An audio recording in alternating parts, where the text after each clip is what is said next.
Welcome to another episode of the A-List Music Club.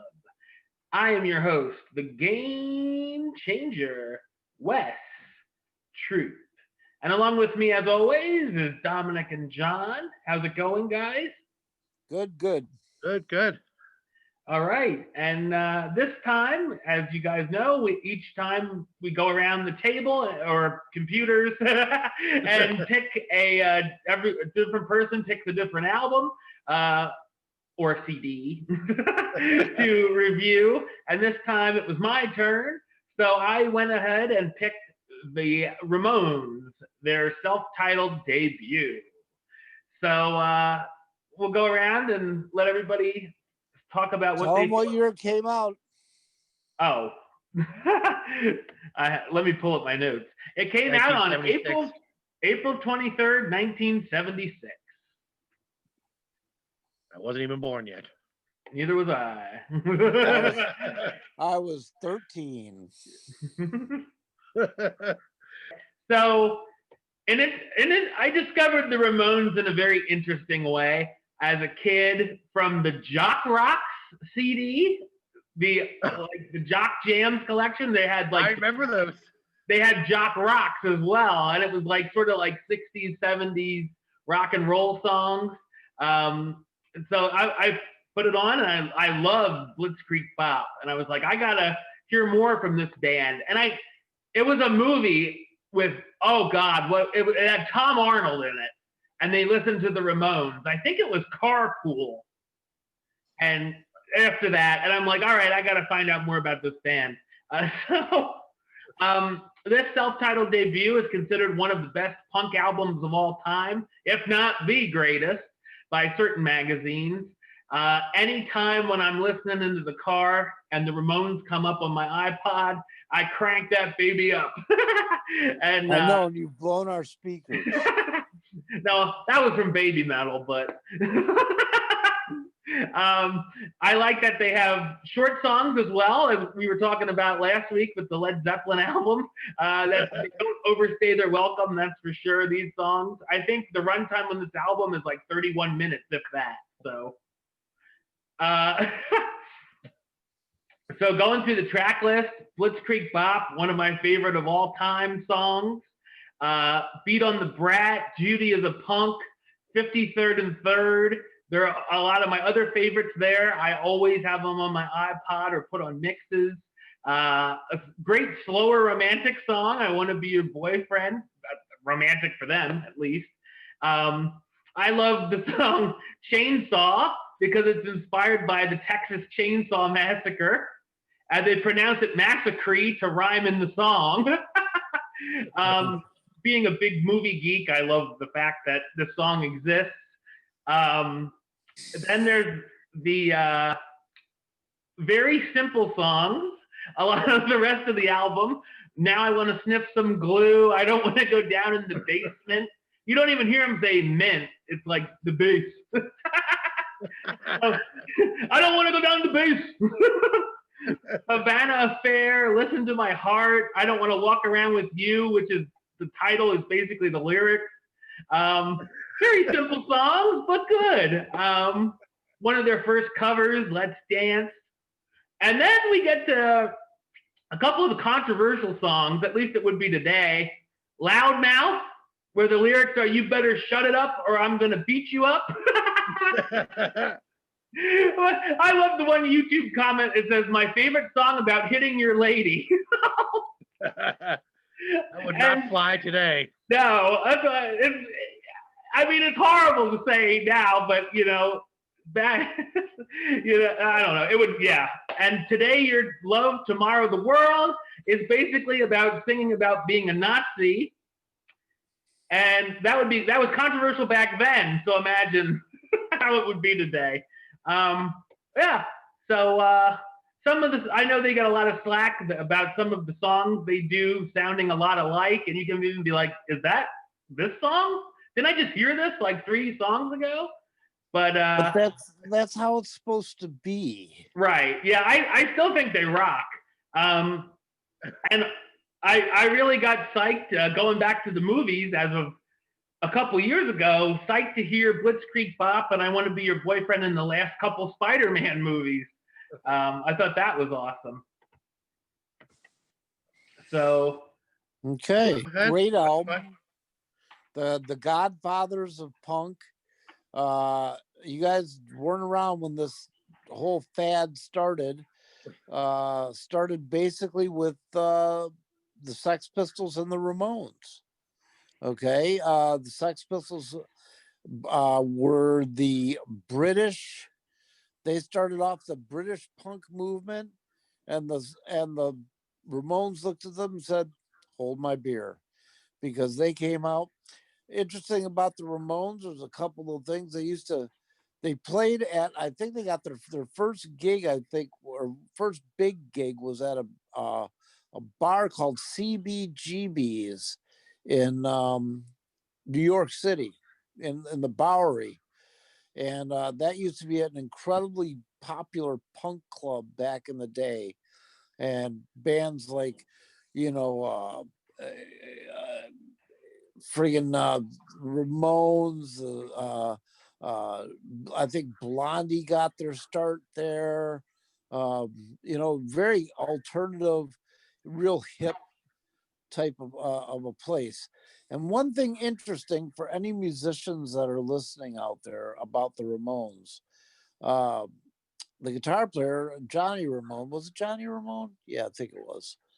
Um, he played his guitar. He only used downstrokes. He never used any upstrokes, which, as a guitar player, you know, down and up, and different things. He only did downstrokes in a like crazy fast sometimes, and that's what got him to really heavy, chunky sound.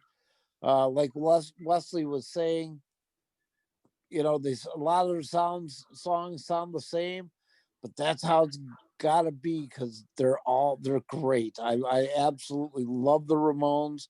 There was a movie, I don't know if you guys have ever seen it, came out called Rock and Roll High School, and that was in the 70s or early 80s, and it was a with an actress named PJ Souls, and she oh, played from a high Halloween. yeah, she played a high school girl that wanted to get the Ramones to play at her hop at their prom. I think that's what the story was, and it's been 30, 40 years since I've seen it probably. But it was a great movie, fun movie, and you got to see a lot of Ramones in it. It was really cool. Yeah, I love the Ramones. Absolutely love the Ramones. And their first, man, this started an explosion of music. It was they were one of the founding. If you did a Mount Rushmore of punk, their faces would be on it. um and I always liked them better than the Sex Pistols. I really did. Oh yeah. You know, so go ahead, Johnny boy. Well, as much as I love music, I have to say my only knowledge of the Ramones was the stuff you sort of hear on the radio. Yeah, You know, Blitzkrieg Bop and that yeah, stuff. I have like a greatest hits of them. It's got like 30 songs on. It's like 45 minutes long. Anyway. yeah. So this is the first time I ever heard this entire album start to finish. And I listened to the whole thing on my lunch break. That's how short it is. I played it in my car, and it was so quick. It like started playing again. I'm like, oh, this Blitzkrieg Bop again? Like, it was so fast. Yeah. When I say this, I don't mean this disrespectfully. It's because I get that's how it's supposed to be. They sound like they can't play their instruments. Like you said, Joey sounds like he's mumbling or drunk, like he can't barely understand what he's saying. And I get that's the point. Like they sound like your little brother's garage band just banging out songs, you know? Like it's 3 chords and a cloud of dust. Like there's nothing there. And that's how it's supposed to be. That's punk. You know, it's very sort of what they call it, Yep. DIY, very, very minimal. They do have a lot of I forget what it was. One song ended and the next one started. And I thought it was the same song. This did this song on repeat? Like I thought it was the same song. Uh, but they are catchy. I remember walking around at work singing "Beat on the Bat" with a baseball bat. Yeah. Hoping nobody recorded me. It's catchy. I mean, One of my favorite stories about the Ramones is when I put on their greatest hits with my grandmother in the car, and oh my! What are they singing about? Sniffing glue. I'll never forget it because it was so funny. And Beat on the Brat came on, and she's like, "Oh Lord!" But she thought it was fun. That's what was so funny about it. Well, it's really interesting how the punk movement started, because these guys, these founding punk bands, they were tired of the direction music was taken, and they said that that rock and roll forgot its roots and forgot what it was supposed to be, something to open your eyes and just and to get into something different and crazy and very primal. And that's why a lot of the punk songs from any, I mean, you can listen to Generation X, you can listen to Black Flag, you can listen to the Misfits or anybody like that, or Lime Green Spiders, and I mean, it's basically a 3-chord song, played as fast and as hard and with as much energy as you can. And that's what the whole punk movement was about. yep. I'll listen to it, and they sound like they're on the verge of collapse. Like they're Well, playing so fast, and they seem like they just picked up the instrument and started playing without any knowledge of how to actually play them. Like I'm afraid like someone's gonna like song's just gonna end because they have no idea what they're doing. And that's how it's supposed to be. That's what's great about it. yeah, it is. What I like about it. It's fun. It's good stuff. At least I think so. Yeah, all 4 of them are no longer with us. That's a shame. Mm-hmm. Yep. And what's weird is they all died of cancer. Yeah, they were all within a couple of years of each other too. Yeah. Yeah. Yep. Rock and Roll Hall of Famers. Yep. Never had a top 40 hit or a top 40 album. Wow. Yeah, never had. I think the closest they came was in the 80s. They had an album that had a pretty popular song that transcended kind of. I'm surprised. Like, I Want to Be Sedated wouldn't have done a whole lot. So that's like their main hit. It's the one that I'm thinking of was "It's the end of the '70s. It's the end of this." God, I forgot the name of it. But that was closest, I think, that they ever came to top 40. They only had I'm sorry? 3 songs that even made the Hot 100. 3. What were they? Sheena as a Punk Rocker went to 81. I love that one too. Their biggest hit is Rockaway Beach. It went to 66. And Do You Want to Dance went to 86. That's their only 3 Hot 100 songs. Wow, that's surprising. And for me, honestly, Joey Ramone, one of the best frontmans ever. He was just so skinny and so tall, and he had that mop hair and the glasses, and he was just awesome. I mean, you said how the music influenced the generation. That look, the jeans, like the ripped jeans and the leather jackets. And look at the cover of the album. They're not even smiling. They look like they don't even give a shit. That whole aesthetic, that whole thing that's the punk movement right there. Oh yeah, exactly. Yeah. We don't care about album covers or sales. There were some of the bands like in England that was like the Sex Pistols would spit on the audience. There were bands that would piss on the audience, puke on the audience, and it was just all rebellion. It's how rock and roll started. Rock and roll was rebellion back from in the 50s and such and that, and that's how rock and roll came to be. They're rebelling against their parents' music, and the punk decided they were going to rebel against their parents' music, which were the late 50s and 60s music. Yeah, I like that. The Ramones sort of have like I can hear the Beatles. I can hear like early 60s sort of pop rock music, like the doo-wop and the girl Right. groups. I can hear all that sort of like a soup. It's all mixed in there. Yeah. I hear some surf music. You can hear all that going on in there. Mm-hmm. Yep. And just it was just it would have been great for you guys to see how this movement took off. Now, I was never a huge punk fan. Okay, there's only a few bands that I really would listen to, but the Ramones were the top on the list that I would listen to punk. Honestly, guys, you're gonna think I'm a weasel for doing this, but for the cultural significance, the originality, the catchiness of the songs, and it probably being the greatest punk record of all time, it's got to be a 10 for me. Just because, and honestly, if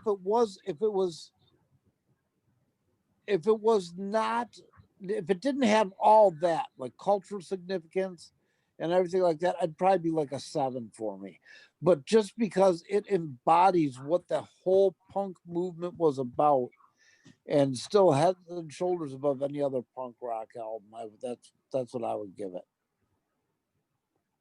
Yeah, they were sort of rebelling against the Led Zeppelins of the world. Exactly. Yeah. The long drawn out. Every song has to have a guitar solo. Mm-hmm. All that excess. They were against this.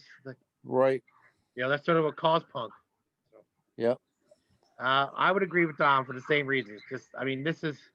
I looked up on many lists. It's considered one of the all-time greatest albums, not just debuts. All-time greatest albums. Right. I think it's on Rolling Stone's top 500 of all time. Oh yeah, and I'm sure it's in the top. I'll bet you it's probably in the top 100. I would think of the 500. Yeah. Yeah. It's great. Yeah. So I have to give it a 10 as well. All right. And for everything you said, for the historical significance, for creating a revolution, as they say. Yeah. Yeah. And we just taped Die Hard today, where we got all 3 10s, and now we got another one. It's going to be a 10 from me as well. I just love the album. I love just putting it on and headbanging for 30 minutes, and it's just always great to hear the Ramones when they pop up on the mix or anything. It is really. And definitely, if you don't have a seat, well, I know a lot of kids out there today don't have CDs, but definitely look into the greatest hits. If you're like, oh, I don't know a whole lot about the Ramones, or like I have like a 2-disc greatest hits. Yeah, their greatest hits album is for me, one of the greatest hits albums out. Yeah. Because every song in it was some of their best. Right. I have one called Ramones Mania. Yeah. I've seen that one, yeah. Like a greatest hits, yeah. Mm-hmm. Cool. All right, Johnny, what's going to be your pick for me to listen to this week? Oh, I guess I'm not going to listen. Just Dominic. Well, nothing against you guys. I'm trying to pick bands that maybe you guys haven't heard of or our audience hasn't heard of, sort of, under the radar bands. Okay. You guys know I love music, so I know a lot of bands that most people don't know. So I picked a band called Silvertide. Silvertide?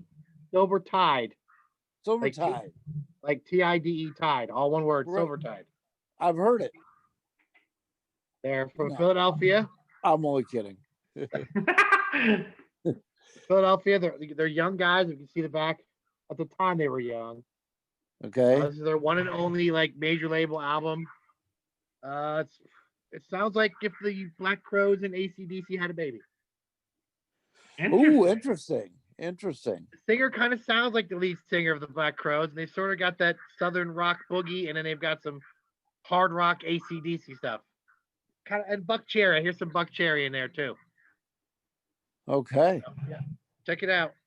I don't know if it's available on Spotify or Apple Music or anything. I'll look I'm into sure- it. I'm I'm sure I sure can it's- find it. I'll have to check on Apple Music because I've got Apple Music. So Okay, the album's called Show and Tell. all right. So yeah, All right. Well, Sounds hey, I'm going to drop off early again, only because nature is calling. So good.